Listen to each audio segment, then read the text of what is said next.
वर्णिवेशरमणीय दर्शनं मन्दहासरुचिराननाम्बुजं पुचितं सुरनरोत्तमैर्मुदा धर्मनन्दनमहं विचिन्तये।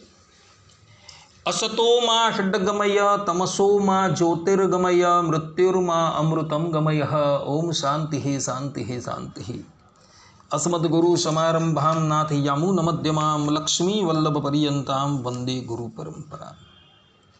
આજની જ્ઞાન સભાની અંદર પધારનારા બધા જ ભગવદ્ ભક્તોને વેદાંતાચાર્ય પુરાણ ઇતિહાસ આચાર્ય એમએ ફિલોસોફી શાસ્ત્રી રાકેશભાઈના હેતપૂર્વક જય સ્વામિનારાયણ। ભક્તો, આજની આ જ્ઞાન સભાની અંદર આપણે બધા ઠાકોરજીને તથા મહાપુરુષોને એક હાથે ક્યારેય પણ પ્રણામ ન કરવા એ વિષયની ઉપર થોડી વાત શ્રવણ કરીશું। તો સ્કંદ પુરાણના વૈષ્ણવ ખંડ માર્ગશીર્ષ મહાત્મયના 10મા અધ્યાયના 30મા શ્લોકની અંદર કાર્તિક સ્વામીએ સાષ્ટાંગ પ્રણામ અને પંચાંગ પ્રણામનું લક્ષણ આપેલું છે। કાર્તિક સ્વામી કહે છે કે પદભ્યામ કરાભ્યામ જાનુભ્યામ ઉરુષા શિરસા ડ્રશા મનસા વચસા ચેતી પ્રણામો અષ્ટાંગ ઈ રીતઃ।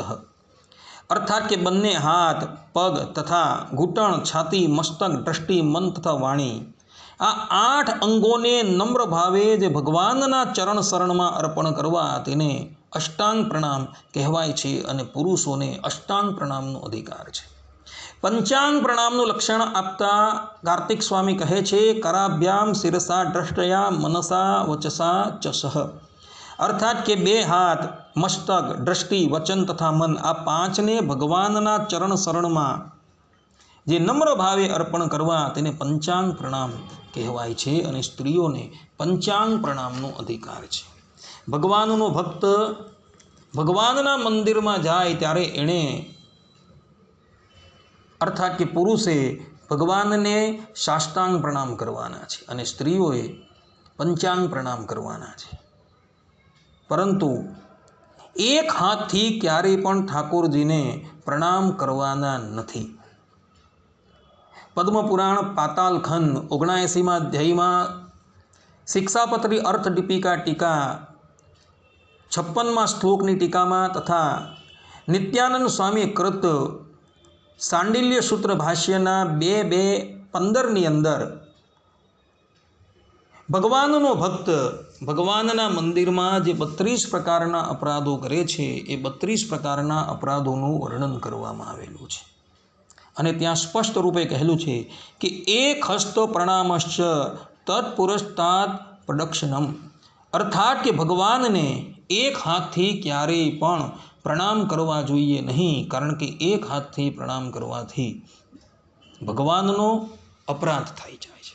તે જ પ્રમાણે કોઈ મહાપુરુષની સન્નિધિમાં જાઓ ત્યારે એને પણ શક્ય હોય તો 2 હાથ જોડીને પ્રણામ કરવાના છે અને એ કોઈ વિશિષ્ટ વ્યક્તિ હોય તો એને સાષ્ટાંગ પ્રણામ કરવાના છે, પરંતુ એને પણ એક હાથથી ક્યારેય પણ પ્રણામ કરવાના નથી, કારણ કે એક હાથથી પ્રણામ કરવામાં આવે તો એ અપરાધ થઈ જાય છે અને એ અપરાધનું પ્રાયશ્ચિત ભગવાન સ્વામિનારાયણે સત્સંગી જીવનના 4th પ્રકરણના 52મા અધ્યાયમાં 1 દિવસ ઉપવાસ કરવાનું બતાવેલું છે। માટે ભક્તો, જ્યારે પણ તમે કોઈક મહાપુરુષની પાસે જાઓ કે પરમાત્માના મંદિરમાં જાઓ ત્યારે શક્ય હોય તો એમને સાષ્ટાંગ પ્રણામ અવશ્ય કરજો, અથવા તો સ્ત્રી હોય તો એણે પંચાંગ પ્રણામ કરવાના છે, પરંતુ એક હાથથી ક્યારેય પણ પ્રણામ કરવાના નથી। આ સંબંધની અંદર શ્રીમદ ભાગવતના 3ય સ્કંધમાં જે હિરણાક્ષ દૈત્યનું ચરિત્ર આવે છે એ અવલોકન કરવા યોગ્ય છે। હિરણાક્ષ દૈત્ય ત્રિલોકીની અંદર ગદા લઈને ફરતો રહેતો હતો અને એ પોતાની જોડના યોદ્ધાને શોધતો રહેતો હતો। એક દિવસ એ ફરતો ફરતો વરુણલોકની અંદર જાય છે અને વરુણ લોકમાં જઈ વરુણ દેવનો ઉપહાસ કરતા એ એમને એક હાથથી પ્રણામ કરે છે, જેથી ક્રોધાયમાન થઈને વરુણ દેવતા એને કહે છે કે તારા માન મર્દનને કરનારો એક યોદ્ધા તને અવશ્ય પ્રાપ્ત થશે।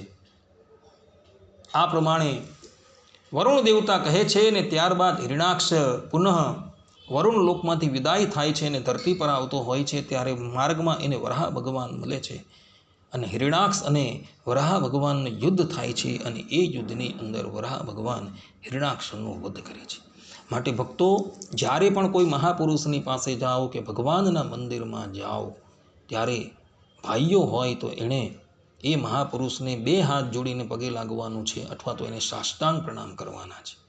સ્ત્રી હોય તો એણે 2 હાથ જોડીને એને પગે લાગવાનું છે અથવા તો પંચાંગ પ્રણામ કરવાના છે, પરંતુ 1 હાથથી ક્યારેય પણ પ્રણામ કરવાના નથી. માટે આ વાત બધા જ લોકો આત્મસાત કરીને રાખે. આટલું કહીને હું મારા પ્રવચનને વિરામ આપું છું. સર્વે સંતો નિરામય સર્વે સુખીનો ભવંતુ સર્વે ભદ્રાણી પશ્યંતુ માં કશ્ચિત દુઃખ ભાગ ભવેત અસ્તુ. જય સ્વામિનારાયણ.